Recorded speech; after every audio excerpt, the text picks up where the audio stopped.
आप सभी को जय श्री राम, राधे राधे, हर हर महादेव। आशा करती हूँ आप सबकी स्टडी अच्छी चल रही होगी।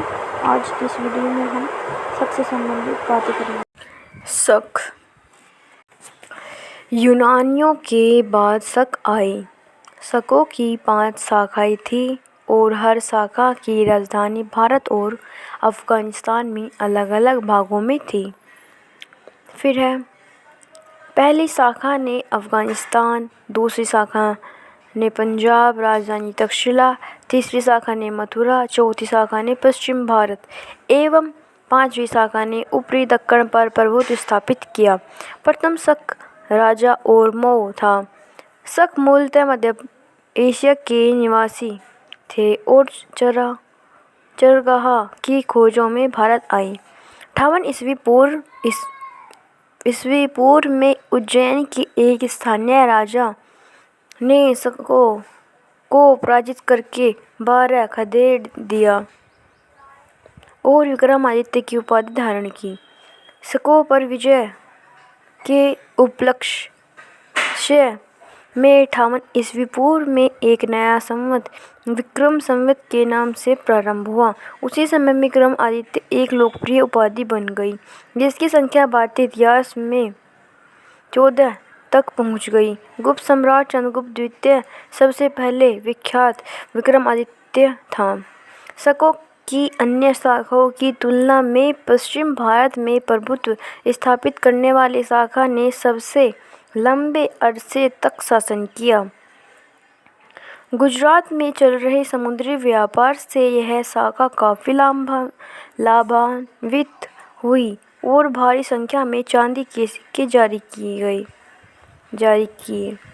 शकों का सबसे प्रतापी शासक रुद्रदमन प्रथम था, जिसका शासन 1300 से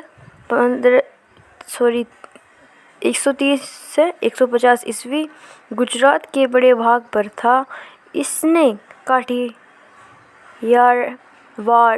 की सुदर्शन झील मौर्य द्वारा निर्मित का जीर्णोद्धार किया। रुद्रदमन संस्कृति का बड़ा प्रेमी था।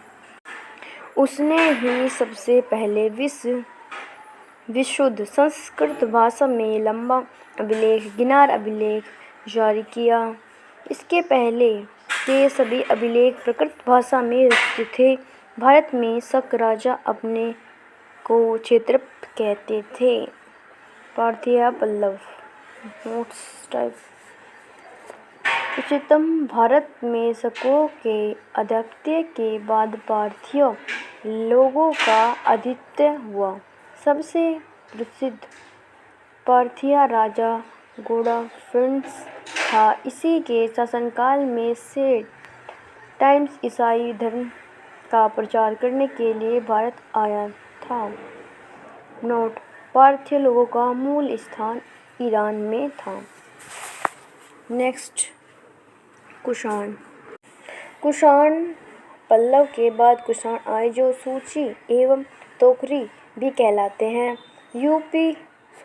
यूची नामक एक कबीला 5 कुलों में बट गया था। उन्हीं में एक कुल के थे कुषाण। कुषाण वंश का संस्थापक कुजल कड़फेसस था। इस वंश का सबसे प्रतापी राजा कनिष्क था। इनकी राजधानी पुष्पुर या पेशावर थी। कुषाणों की द्वितीय राजधानी मथुरा थी। कनिष्क ने 78 ईस्वी गद्दी पर बैठने के समय में एक संवत चलाया, जो शक संवत कहलाता है, जिसे भारत सरकार द्वारा प्रयोग में लाया जाता है। बौद्ध धर्म की चौथी बौद्ध संस्कृति कनिष्क के शासनकाल में कुंडलवन कश्मीर में प्रसिद्ध बौद्ध विद्वान वसुमित्र की अध्यक्षता में हुई। कनिष्क बौद्ध धर्म के महायान संप्रदाय का अनुयायी था। नोट: चीनी जनरल पेंग चाओ ने कनिष्क को हराया था। आरंभिक कुषाण शासकों ने भारी संख्या में स्वर्ण मुद्राएं जारी की, जिनकी शुद्धता गुप्त काल की स्वर्ण मुद्रा से उत्कृष्ट है। नोट: कुषाणों ने सोने के सर्वाधिक शुद्ध सिक्के जारी किए। कुषाणों ने उत्तर तथा उत्तरी पश्चिम भारत में सर्वाधिक संख्या में तांबे के सिक्के को जारी किया था। कनिष्क का राजवैद चरक आयुर्वेद का विख्यात विद्वान था, जिसने संस्कृत में चरक संहिता की राजधानी की रचना की, जिसमें 8 एवं 120 अध्याय 8 भाग एवं 120 अध्याय हैं। यह भारतीय चिकित्सा शास्त्र का विश्वकोश कहलाता है। महाविभाष सूत्र के रचनाकार विश्वामित्र हैं। इसे ही बौद्ध धर्म का विश्वकोश कहा जाता है। कनिष्क के राजकवि अश्वघोष ने बुद्धों का रामायण बुद्धचरित की रचना की। विश्वामित्र, पार्थव, नागार्जुन, महाचेत और संरक्षक भी कनिष्क के दरबार की विभूति थे। भारत का आइंस्टाइन नागार्जुन को कहा जाता है। इनकी पुस्तक माध्यमिका सूत्र, इसमें नागार्जुन ने सापेक्षता का सिद्धांत दिया है। कनिष्क की मृत्यु 120 ईस्वी में हो गई। कुषाण वंश का अंतिम शासक वासुदेव था। कुषाण राजा देवपुत्र। नोट: कुषाण राजा देवपुत्र कहलाते थे। यह उपाधि कुषाणों ने चुनौती शैली, गांधार शैली एवं मथुरा शैली का विकास कनिष्क के शासनकाल में हुआ था। मथुरा संग्रहालय में कुषाणकालीन मूर्तियों का संग्रह अधिक मात्रा में है। गांधार कला के लिए तक्षशिला प्रसिद्ध है। रेशम मार्ग पर नियंत्रण रखने वाले शासकों में सबसे प्रसिद्ध कुषाण थे। कुषाण साम्राज्य में मार्गों पर सुरक्षा का प्रबंध था। रेशम मार्ग का आरंभ कनिष्क ने कराया था। नोट 1: रेशम बनाने की तकनीकी का आविष्कार सबसे पहले चीन में हुआ था। सेकंड पॉइंट: मथुरा साटक नामक विशेष प्रकार के वस्त्र का निर्माण केंद्र था। कुषाण काल में सबसे अधिक विकास वास्तुकला के क्षेत्र में हुआ था। इसी काल में बुद्ध की खड़ी प्रतिमा का निर्माण हुआ था। नेक्स्ट है संगम युग। संगम युग ऐतिहासिक युग के प्रारंभ में दक्षिण भारत का क्रमबद्ध इतिहास हमें जिस साहित्य से ज्ञात होता है उसे संगम साहित्य कहा जाता है। संगम शब्द का अर्थ है परिषद अथवा गोष्ठी होता है, जिसमें तमिल कवि एवं विद्वान एकत्रित होते थे। प्रत्येक कवि अथवा लेखक अपने रचनाओं को संगम के समक्ष प्रस्तुत करता था तथा इसकी स्वीकृति प्राप्त हो जाने के बाद ही किसी भी रचना का प्रकाशन संभव था। परंपरा के अनुसार अति प्राचीन समय में पांड्य राजा के संरक्षण में कुल 3 संगम आयोजित किए गए। इनमें संकलित साहित्य को ही संगम साहित्य की संज्ञा प्रदान की गई है। नोट: संगम साहित्य का संग्रह लगभग 300 ईस्वी पूर्व से 300 ईस्वी तक तमिल द्वारा विविध सामाजिक पृष्ठभूमि में किया गया था। उपलब्ध संगम साहित्य का विभाजन 3 भागों में किया जाता है: पथु, पातु, इत्थ्यो, थोर तथा पदीनेन कलिपुक्कु। तिरुवरुवर पुराण तमिल साहित्य का एक आधारभूत ग्रंथ बताया जाता है। इसके विषय त्रिवर्ग आचार शास्त्र, राजनीतिक, आर्थिक जीवन एवं प्रणय से संबंधित है। तमिल किंवदंतियों के अनुसार प्राचीन दक्षिण भारत में तमिल संगमों का आयोजन किया गया था, जिसे मयुतम कहा जाता था। 3 संगम ये थे: प्रमुख संगम, प्रथम संगम, मध्यम संगम, दूसरा संगम एवं अंतिम संगम यानी कि तीसरा संगम। इतिहासकार तीसरे संगम काल को ही संगम काल मानते हैं और पहले 2 को संगम को पौराणिक मानते हैं। स्थान अध्यक्ष संकलित महत्वपूर्ण ग्रंथ: प्रथम संगम 4440 वर्ष ईस्वी पूर्व, दूसरा संगम 3700 वर्ष पूर्व, तीसरा संगम 185 वर्ष पूर्व। स्थान प्रथम का है मथुरा, समुद्र में विलीन। द्वितीय का यानी कि दूसरा कपाटपुरम, समुद्र में विलीन। तीसरा है मदुरा, अगस्त्य नगरी। और संकलित महत्वपूर्ण ग्रंथ ये है। नोट: कवियों और विद्वानों की प्रसिद्धि के लिए संगम नामक का प्रयोग सर्वप्रथम शताब्दी सदी के प्रारंभ में शैव संत न्यार तिरुनारायणबुक्क सुर अपर ने किया था। संगम काल के बारे में विवरण देने वाला अन्य स्रोत अशोक के अभिलेखों में चोल, पांड्य एवं चेर के बारे में बताया गया है। सेकंड पॉइंट, मैक्सिनियस, स्ट्रैबो, प्लिनी एवं टोलेमी जैसे यूनानी लेखक ने पश्चिमी एवं दक्षिणी भारत के बीच वाणिज्य व्यापार संपर्क के बारे में उल्लेख किया जाता है। कलिंग के खारवेल के हाथी गुफा शिलालेख में तमिल राज्यों का उल्लेख है। फोर्थ, 8वीं सदी ईस्वी में इरैयानार अगपोरुल के भाष्य की भूमिका में तीनों संगम का वर्णन किया गया है। इलांगीकृत शिल्पादिक्रम प्यालों की गीत एक उत्कृष्ट रचना है जो तमिल जनता में राष्ट्रीय काव्य के रूप में मानी जाती है। इसमें 30 सर्ग हैं जिन्हें 3 खंडों में लिपिबद्ध किया गया है। यह बौद्ध रुझान वाला महाकाव्य है। इसमें कावेरीपट्टम के कोवलन बौद्ध रुझान वाला महाकाव्य है। इसकी पत्नी का नाम है कर्णनी एवं नृत्य की माधवी का प्रेमी कहानी है। मदुरा के बौद्ध धर्मावलंबी व्यापारी संतनार ने मणिमेखला की रचना की। इसमें 30 सर्ग के अतिरिक्त एक प्रस्तावना भी है। इसमें जैन प्रभाव है। इसमें राजकुमार उदय कुमार एवं मणिकेलन कोवलन एवं नृत्य की माधवी की पुत्री की प्रेम कहानी है। इस ग्रंथ की कहानी दार्शनिक एवं शास्त्रीय संबंधित बातों के लिए बनाई गई है। इसका महत्व मुख्यतः धार्मिक है। नीलकंठ शास्त्री के अनुसार यह बौद्ध लेखन दंडनीय 5वीं सदी की कृति न्याय प्रवेश पर आधारित है। जीवक चिंतामणि संगम काल के बहुत बाद की रचना है। इसकी रचना का श्रेय जैन भिक्षु तिरुतक्क देवर को दिया जाता है।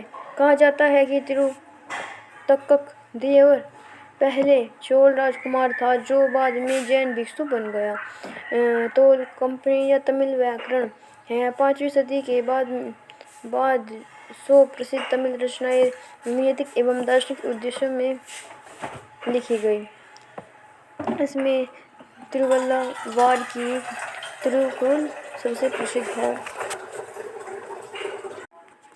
नोट, रामकथा के अनेक तमिल संस्करण हैं जिसमें सबसे प्रसिद्ध कम्बन के इरावतरम है।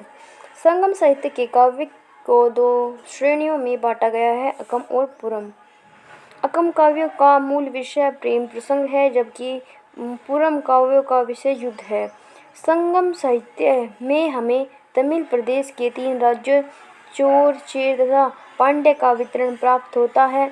उत्तर पूर्व में चोल, दक्षिण पश्चिम में चेर तथा दक्षिण पूर्व में पांड्य राज्य स्थित था। संगम युगनी राज्यों में सर्वाधिक शक्तिशाली चोलों का राज्य था। यह पन्नेर तथा दक्षिण वेल्लोर नदियों के बीच में स्थित था। इसका सबसे प्रतापी राजा करिकेल था। करिकेल ब्राह्मण मत अनुयायी था और इसने ब्राह्मण धर्म को राजकीय संरक्षण प्रदान किया। पति नपेल में करिकाल के जीवन और सैन्य अधिग्रहण को दर्शाया गया है। संगम साहित्य के विभिन्न कविताओं में वाणी युद्ध का उल्लेख मिलता है जिसमें करिकेल ने पांड्य तथा चेर साहित्य का 11 राजाओं को पराजित किया था। उसने पुहार या कावेरी पंततम शहर की स्थापना की और अपनी राजधानी उरैयू को कावेतम में स्थानांतरित किया। इसने कावेरी नदी के मुहाने पर बांध बनाया तथा सिंचाई करने के लिए नहरों का निर्माण कराया। पेरुनन्नुपादे के करिकाल को संगीत के सप्तस्वरों का विशेषज्ञ बताया गया है।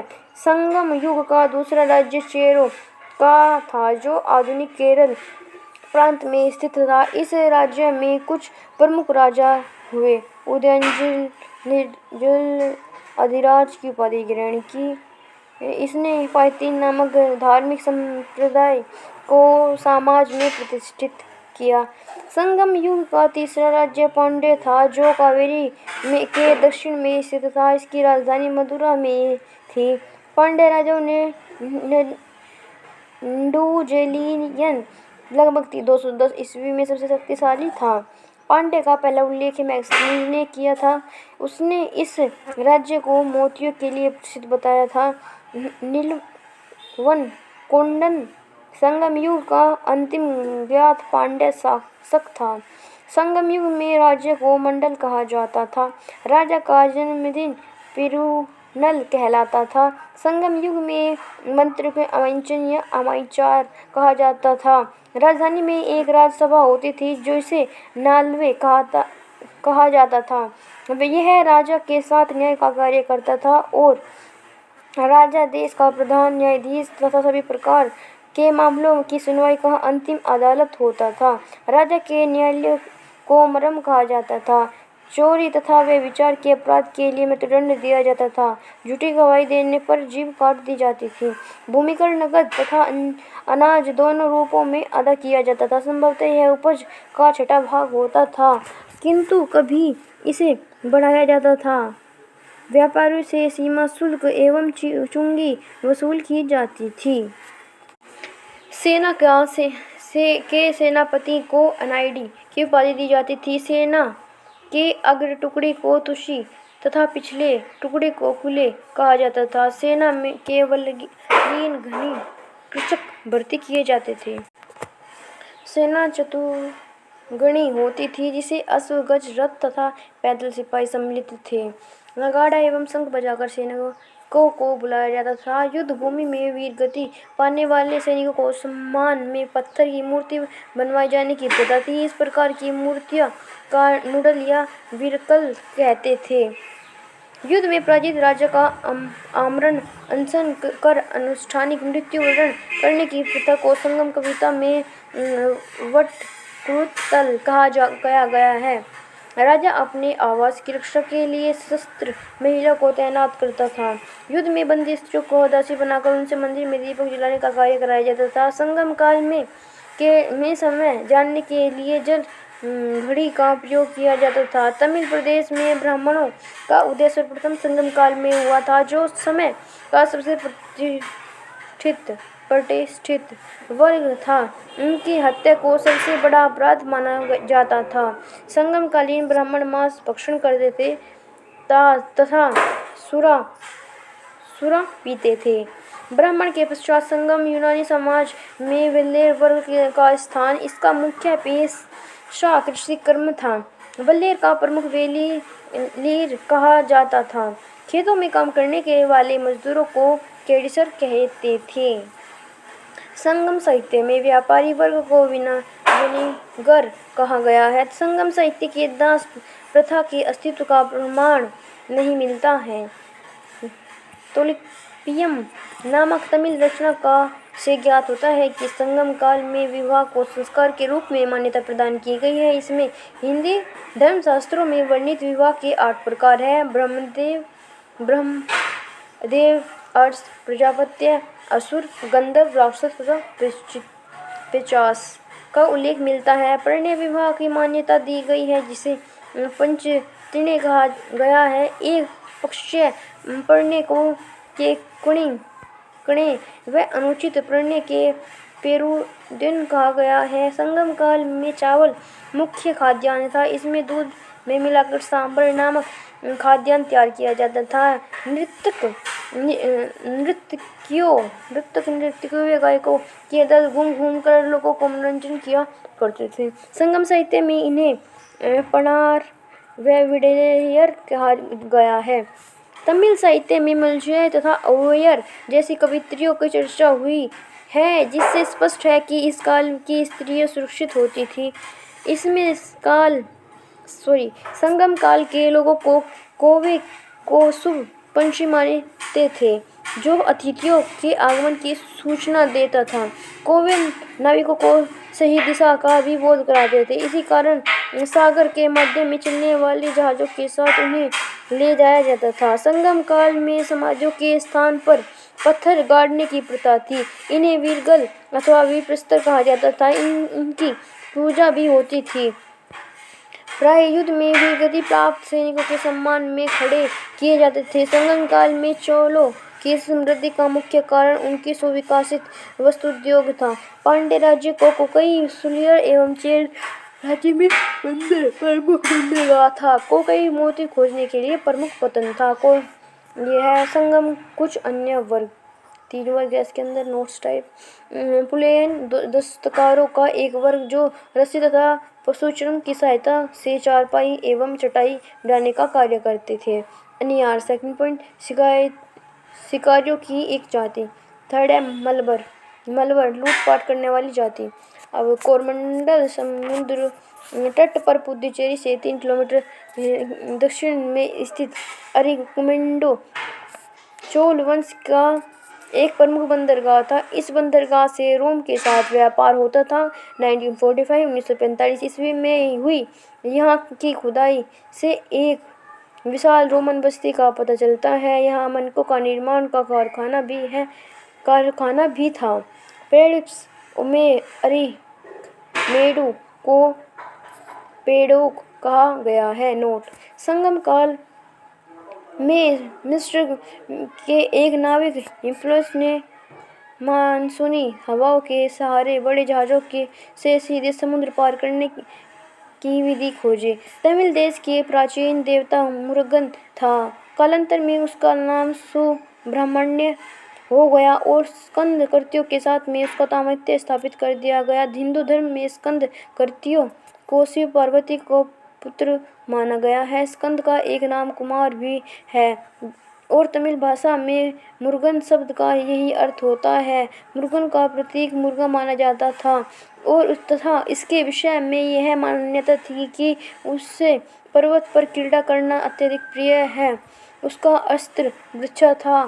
कुर्वस नामक एक पर्वतीय जनजाति की स्त्री को मुरुगन की पत्नियों में माना गया है। वर्ग का सामाजिक वर्गीकरण संगम साहित्य में पवित्र या जादुई शक्ति में विश्वास जताया गया है जिसे अनूप कहा जाता है। नेक्स्ट होगा जो कि नेक्स्ट वीडियो के अंदर आएगा गुप्त साम्राज्य। आई होप आपको वीडियो अच्छी लगी है। वीडियो को लाइक कीजिए, चैनल को सब्सक्राइब कीजिए। ऐसी वीडियो देखने के लिए do hard work and get success. जय श्री राम, हर हर महादेव, राधे राधे।